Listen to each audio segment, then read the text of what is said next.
Olha, eu como youtuber de terror já tive várias e várias inspirações ao longo da criação de todo o meu canal. De fato, todo youtuber é assim, sem exceção. E eu como youtuber de terror sempre tive as minhas inspirações, sejam brasileiros, espanhóis e até gringos em alguns casos. E com certeza, de todas essas minhas inspirações, o canal que mais inspira o meu estilo de vídeo é o Pastra. Pastra é um canal criado lá em 2021 e ele foi criado por Zachary Gignac, que provavelmente eu falei o nome dele errado, mas ele é melhor conhecido como Pastra.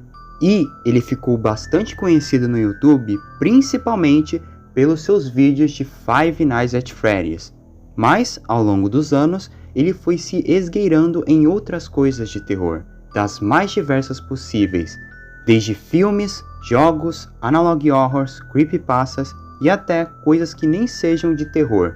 E ele se destacou muito por conta do seu estilo único de vídeo. Pastra é bastante caracterizado pelo seu estilo de vídeo simples, mas ao mesmo tempo profundo, com certeza a sua mais notória característica sendo o seu estilo de arte, que é assustadoramente magnífico. E de fato, como eu disse, o Pastra é uma das minhas, se não a minha maior inspiração nos meus vídeos.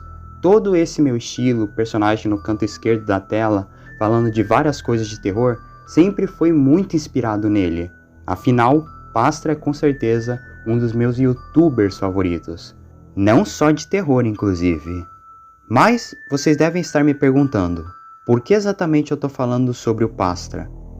Bem, ao longo dos vários vídeos de seu canal, é notório o quanto o Pastra ama terror e conhece muito bem esse gênero.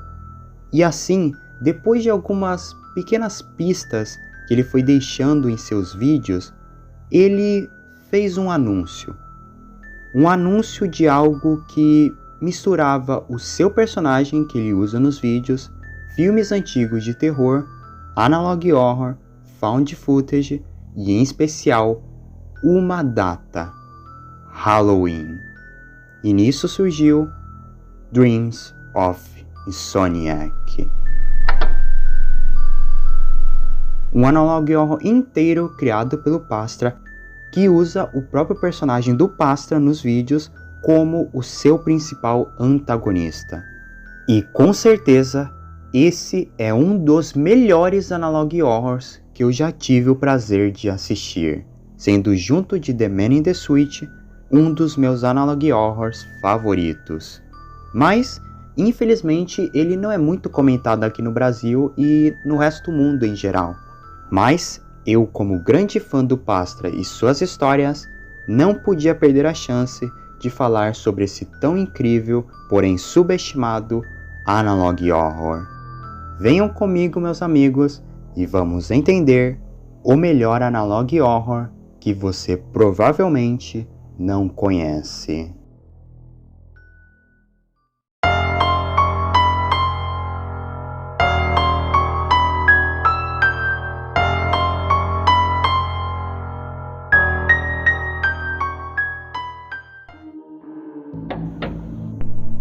O primeiro volume dessa série, o volume 0 de Dreams of Insomniac, começa nos introduzindo a quem está vendo as fitas, uma pessoa chamada Tommy Merrick, que ao investigar os fundos da antiga casa de sua família, acabou por encontrar algumas antigas fitas de VHS, que datam dos anos de 1985 a 1996, e, na pura curiosidade, ele as coloca em seu velho VHS e começa a ver o seu conteúdo, verdadeiramente começando Dreams of Insomniac.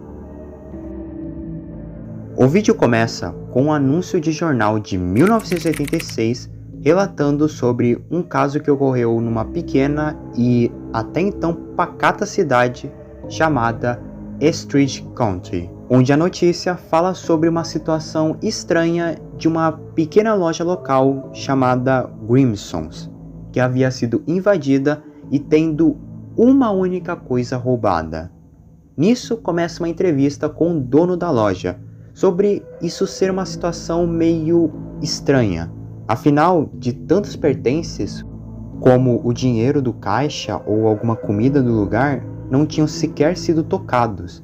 E também, nenhuma câmera do local da loja estava funcionando durante o assalto. Então, não sabia quem ou por que essa loja havia sido assaltada para começar. E depois disso, outro homem é entrevistado, mas ele é cortado depois pelo narrador, que apenas deixa avisado uma coisa: que ninguém confiasse em qualquer indivíduo usando uma fantasia em específico. A fantasia que foi roubada da loja.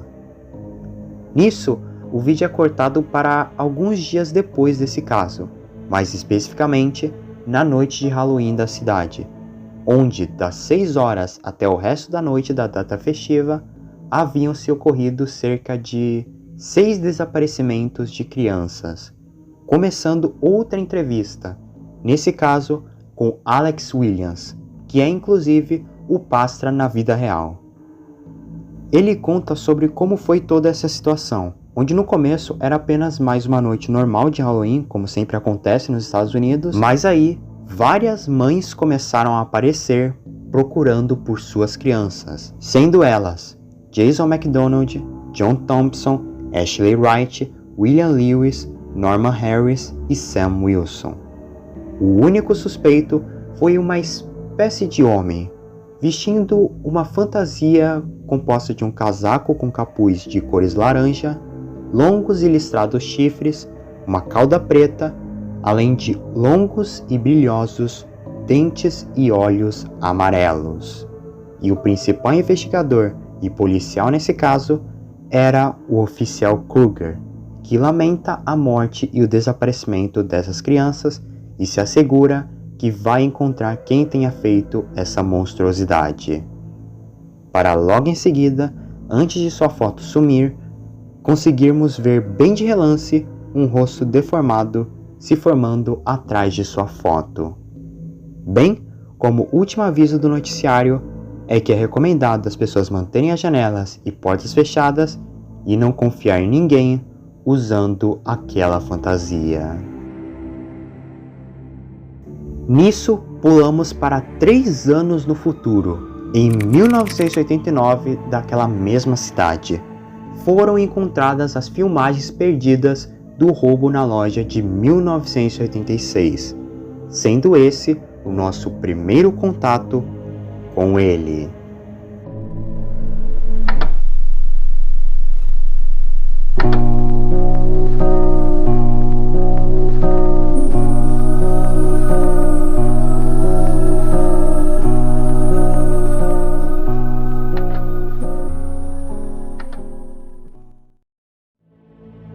E, por muito tempo, esses foram os únicos indícios da existência desse monstro, pelo menos por um tempo, pois agora havia novos registros. Toda essa parte do vídeo se trata de um vídeo feito aos policiais da cidade, tendo como principal foco as informações concedidas pelo oficial Kruger, que segundo o vídeo foi o primeiro a ter contato direto com o chamado demônio, e que sobreviveu no processo. Mas, segundo o que é dito no vídeo, isso lhe causou danos tão severos que ele passou por cerca de 2 anos de terapia e cirurgias para finalmente conseguir informar tudo isso. Assim, aprendemos como funciona a criatura. Primeiro, a criatura parece capaz de causar alucinações a quem quer que chegue perto dele. Por isso, é recomendado que os policiais, quando investigarem ou irem atrás dele, trabalhem juntos, não se deixem enganar pelo demônio e, se caso você reconhecer uma voz de alguém que você conheça, não é para se deixar enganar por ele. A segunda coisa que é informada pelo policial Kruger é que você jamais pode ter quaisquer contatos com o demônio, porque se você tiver, você vai acabar como o próprio oficial Kruger acabou.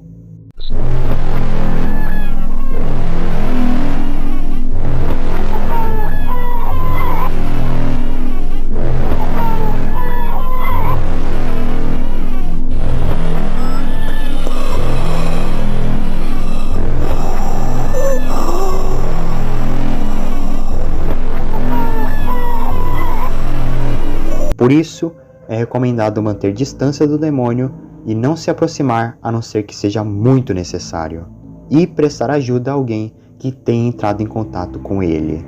E por último, é importante lembrar que o demônio sabe que está sendo procurado, por conta de que ele tem uma alta inteligência. Então não se comunique, tome muito cuidado, não se deixe ficar vulnerável e, em especial, não confie em ninguém com essa fantasia. Nisso, somos levados a uma espécie de vídeo meio infantil, provavelmente feito para alertar as pessoas da cidade sobre a criatura nas noites de Halloween. Dessa vez, estamos em 1993. Sim, 4 anos após o último vídeo. Esses vídeos têm por nomes Beware the Smiling Snatcher, que é o nome que foi dado à criatura. E todos eles são feitos pela chamada Lankman Foundation, que é algo bem importante para Dreams of Soniac, então guardem esse nome. Segundo os vídeos, é necessário que você siga 5 regras em específico para você conseguir sobreviver ao Smiling Snatcher. Primeiro, nada de doces ou travessuras após as 6 da noite. É esse momento que ele sai para brincar. Segundo, mantenha suas portas e janelas fechadas. Ele não entrará caso tenha feito isso. Terceiro, você não ouviu nada nas janelas ou portas.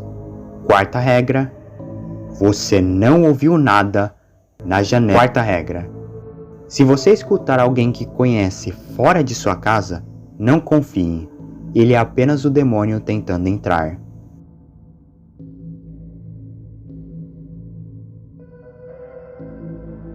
Por fim, não confie em ninguém usando essa fantasia.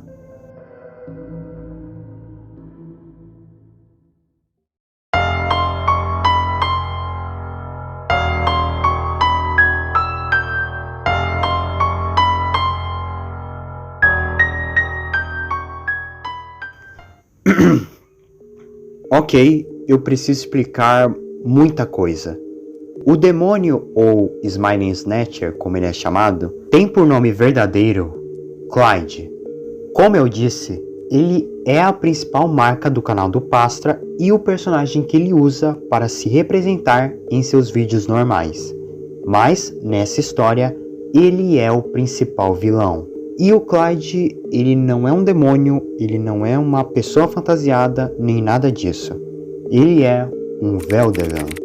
Veldegans são entidades do universo de Dreams of Soniac que já têm registro de existirem desde 1800, tendo por principal função consumirem as pessoas, mais especificamente, consumirem as suas mentes, memórias e basicamente todo o seu ser. E muito da personalidade que o Veldegan consome vai ser algo que vai integrar na sua própria personalidade. E Clyde é um dos vários Veldegans que existem. Porque sim, existem muito mais Veldegans espalhados ao redor do globo. Clyde é só um deles, sendo com certeza um dos mais sádicos de todos, manipulador, inteligente e bem cruel, aparentemente tendo como foco crianças em noites de Halloween, pois o Clyde parece ter algum fascínio por essa data em específico, e em alguns casos, usando o seu disfarce de roupa de fantasma, sua mudança de voz e alucinações para pegar as suas vítimas. Pois, como dito no vídeo, Clyde é uma entidade extremamente esperta. Algo que podemos ver ser feito no vídeo Álbum de Fotos de Família, onde uma família na cidade havia desaparecido, e enquanto presumidamente um dos investigadores foi atrás da mesma, ele acabou entrando em contato com um demônio do Halloween. Sammy? Sammy, is that you?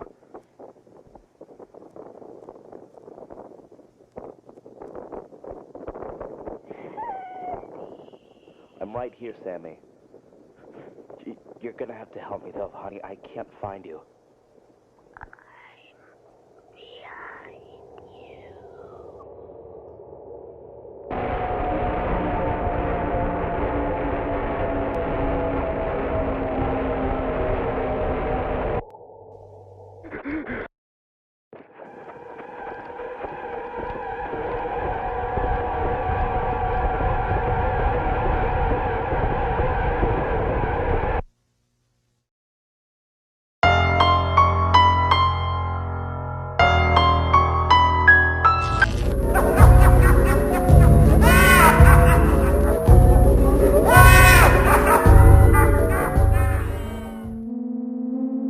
Lembram de Alex Williams, um dos entrevistados do primeiro vídeo, que é o próprio Pastra, o criador da série? Então, no volume 1 de Dreams of Soniac, ele faz o seu retorno com uma grande revelação. Após todo o primeiro incidente lá em 1986, Alex foi chamado para participar de uma espécie de fundação, a chamada Fundação Lankman, que é a mesma fundação que eu mencionei no volume 0 de Dreams of Soniac e que eu disse que seria importante, sendo ela a mesma empresa que fez o vídeo para fornecer ajuda à polícia sobre o Clyde e também fez os vídeos de Smiley Snatcher. Porém, enquanto Alex iria contar a história, somos interrompidos por um vídeo.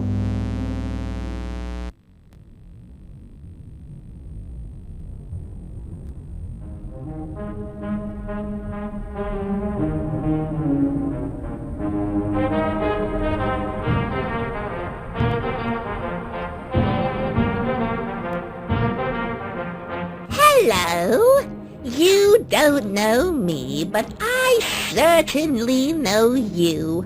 Allow me to Esse é Lankman, ou como ele mesmo diz, aparentemente a representação cartunesca do verdadeiro Lankman, que é o fundador de toda essa empresa, que começa a fazer uma introdução a esse novo trabalho.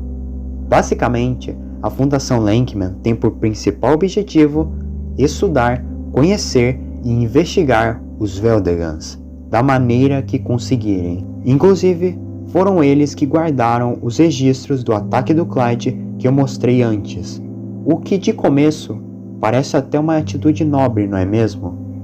Bem, não exatamente. Antes do vídeo do volume 1, existe outro vídeo bastante importante para essa série, o chamado, abre aspas, Em Memória de. Nesse vídeo, mostra uma espécie de vídeo homenagem ao detetive Kruger, que havia falecido retirando sua própria vida em 1987, mas ele não havia ajudado em investigações do ano de 1996? Sim, porque em realidade, Kruger morreu em 1996. Logo em seguida, o vídeo de homenagem é cortado para um diálogo de Kruger com alguém bem misterioso. Help. Please help me. I just want to die. Why won't you let me die? Because I still have use for you yet.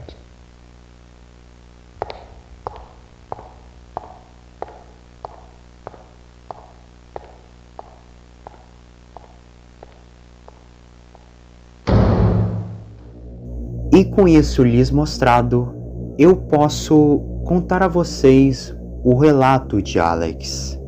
Alex relatou que, aparentemente, a fundação muitas vezes pegava pessoas que estavam com sintomas de terem sido atingidas por um Veldegan para tratá-los. Mas aí, ele acabou conhecendo um caso de uma mulher.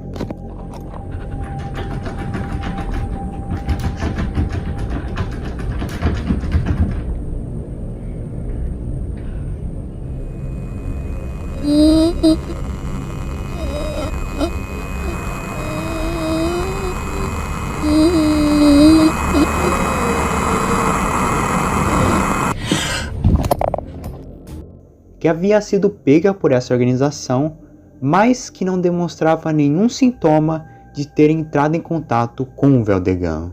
E Alex, como um trabalhador de lá, consegue uma entrevista com a mesma para tentar entender melhor tudo aquilo. Afinal, nada lá havia sido explicado direito. Apenas ele havia recebido esse trabalho e coordenado a seguir o que Lankman mandar. E durante a entrevista, a mulher cita sobre a Sala 66 e que ela havia sido trancada lá pela organização e não queria ter de voltar lá de jeito nenhum. O que Alex estranha, pois para ele apenas haviam 65 salas em toda aquela fundação. mas no momento que a mulher cita essa sala, o próprio Lankman aparece. He's going to take Don't let him take me back! Don't let him take me back! Wait for a moment. Just what do you think you're doing? E depois de tal acontecimento, Alex desiste de tentar entender tudo aquilo de maneira normal e no dia seguinte ele vai até a sala 66, que ele havia descoberto ser real. E aí ele vê porque aquela mulher não queria entrar naquela sala de jeito nenhum.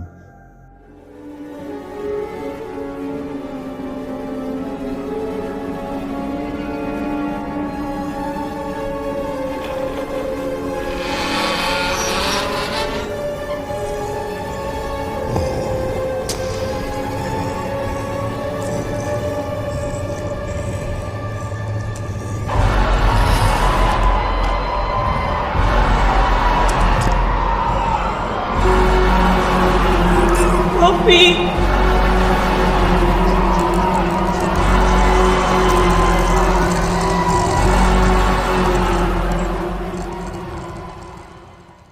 E depois disso, ele vê Lankman cara a cara.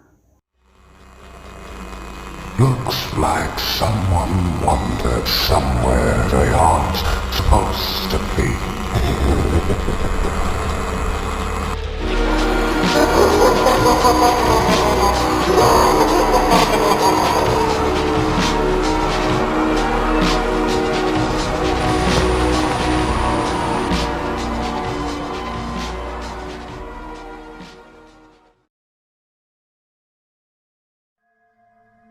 Lankman nunca foi um humano de verdade. Aquela fundação não tinha por objetivo proteger as pessoas ou coisa do tipo. Lankman é provavelmente outro Veldegan, porém um que caça outros de sua própria espécie, sendo uma criatura extremamente cruel e sádica nesse seu objetivo. Como ele já é um monstro, ele só está usando essa fundação como fachada para fazer o que ele bem entender, desde torturar pessoas e usar elas até que elas se tornem descartáveis para ele, como foi o caso do oficial Kruger. Mas quem era aquela criatura que nós vimos na sala 66? Bem, eu creio que esse seja Winframe. Winframe sendo um dos vários Veldegans que nós já temos conhecimento da existência, e que mais se assemelha com a criatura que vimos, com rosto branco, chifres e etc. E o Winframe é o parceiro do Clyde, porque algo que eu não falei antes é que todos os Veldegans trabalham em dupla, incluindo o Clyde, mas não vimos nenhum registro do Winframe em momento nenhum da série. Então, pode ser que o Winframe tenha já sido capturado há muito tempo e guardado dentro da fundação, que provavelmente já existe há muitos anos, usando ele para testar e arranjar jeitos de capturar o seu parceiro. Com isso tudo dito, Alex se despede de nós porque ele sabe que talvez depois dessa fita ele não estará mais vivo. E ele estava certo quanto a isso. E bem, por enquanto é isso. Sim, é muita história e muita coisa para digerir em um único vídeo. Mas eu espero ter resumido da melhor maneira possível tudo que já temos de Dreams of Insomniac. Teve muita coisa que eu não falei, muita coisa que eu não especifiquei, mas é porque se eu fizesse isso, o vídeo provavelmente teria no mínimo 1 hora de duração. Dreams of Insomniac é muito extenso em conteúdo. Tem outros Veldegans do universo que eu não mencionei, tem alguns detalhes que eu não contei, muita coisa. Mas eu fiz isso porque eu achei que essa era a melhor maneira para vocês entenderem. Quando eu vi o incrível trabalho do Pastra nesse Analog Horror, eu simplesmente fiquei fascinado. O Pastra conseguiu pegar literalmente tudo que eu mais gosto do terror, como filmes slashers, criaturas bizarras e, em especial, esse tema de Halloween, tudo em um único e maravilhoso analog horror. De verdade, Dreams of Insomniac é definitivamente algo especial para mim. Eu sempre gostei do trabalho incrível que o Pastra sempre fez e espero de verdade ter feito um bom trabalho lhes apresentando a esse fantástico universo criado por ele. Espero de verdade algum dia novamente vir aqui e contar sobre essa maravilhosa série de novo. E se caso o próprio Pastra estiver assistindo isso, eu só queria dizer: Thank you, Pastra. You are a magnificent creator and Dreams of Insomniac is fantastic. Thank you for creating this series. Bem, eu acho que tudo isso já é o bastante que eu precisava falar. Eu me despeço de vocês dizendo, como sempre, obrigado por terem assistido até aqui. Eu sou The Slenderman e tenha uma boa noite. Até mais.